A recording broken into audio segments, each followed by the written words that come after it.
प्राचीन समय में किसी नगर में एक साहूकार रहता था। उसकी दो बेटियां थी जिनकी धर्म कर्म में काफी रुचि थी। अपनी इस रुचि के चलते वे दोनों पूरी श्रद्धा से शरद पूर्णिमा का व्रत किया करती थी। बस उन दोनों की आराधना में अंतर केवल इतना था कि बड़ी बहन अपना व्रत संपूर्ण करती थी और छोटी बहन व्रत को हमेशा अधूरा छोड़ देती थी। इस प्रकार कई वर्ष बीत गए और दोनों बहनों का विवाह हो गया। विवाह के पश्चात बड़ी बहन को एक सुंदर एवं स्वस्थ संतान की प्राप्ति हुई, वहीं छोटी बहन संतान सुख से अछूती रह गई। छोटी बहन को संतानें तो हुई, लेकिन सभी संतानें पैदा होते ही मृत्यु को प्राप्त हो जाती थी। इस प्रकार अपनी संतानों को खोने से मानो छोटी बहन पर दुखों का पहाड़ टूट पड़ा हो। उसे समझ ही नहीं आ रहा था कि उसे यह दुख क्यों भोगना पड़ रहा है। अपने इस प्रश्न के उत्तर की खोज में वह अपने पति के साथ एक ऋषि के पास पहुंच गई और उनसे बोली कि हे मुनिवर, मैंने ऐसा क्या पाप किया है जिसके कारण मैं इतने समय से संतान सुख से वंचित हूँ।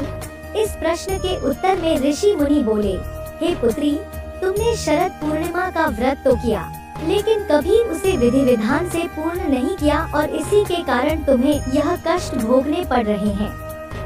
इसके बाद छोटी बहन को अपनी गलती का एहसास हुआ और वह बोली, मुझसे जाने अनजाने में बहुत बड़ा पाप हो गया है।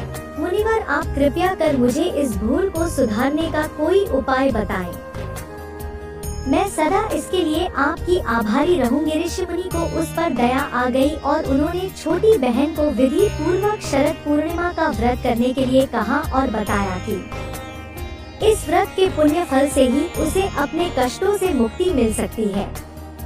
छोटी बहन ने आखिरकार शरद पूर्णिमा का व्रत विधि विधान से पूर्ण किया और इसके परिणाम स्वरूप उसे पुत्र रत्न की भी प्राप्ति हुई। लेकिन भाग्य का खेल देखिए, यह संतान भी ज्यादा दिनों तक जीवित नहीं रह पाई। अपनी इस संतान को भी मृत देखकर छोटी बहन के पांव तले जमीन खिसक गई। लेकिन इस बार उसे लगा कि शायद से उसकी बड़ी बहन के पुण्यफल उसके पुत्र के प्राण वापस लौटा दे, और ऐसा सोचकर उसने अपनी संतान को एक पटरे पर चादर से ढककर लिटा दिया और अपनी बड़ी बहन को घर पर बुला लिया। जब बड़ी बहन घर पर आई तो उसने अपनी दीदी से बोला कि आप इस पटरे पर बैठ जाओ। जैसे ही बड़ी बहन बैठने लगी, उसके पल्लू ने उस शिशु को स्पर्श किया और वह रोने लगा। उस नन्हे से शिशु को रोता देख बड़ी बहन क्रोधित हो गई और गुस्से में बोली, तुम यह मुझसे कैसा पाप करवाने जा रही थी? अगर इस बच्चे को कुछ हो जाता तो? यह सुनकर छोटी बहन बोली, अरे दीदी, यह तो पहले से ही मृत था, यह तो आपके भाग्य से जीवित हो गया है।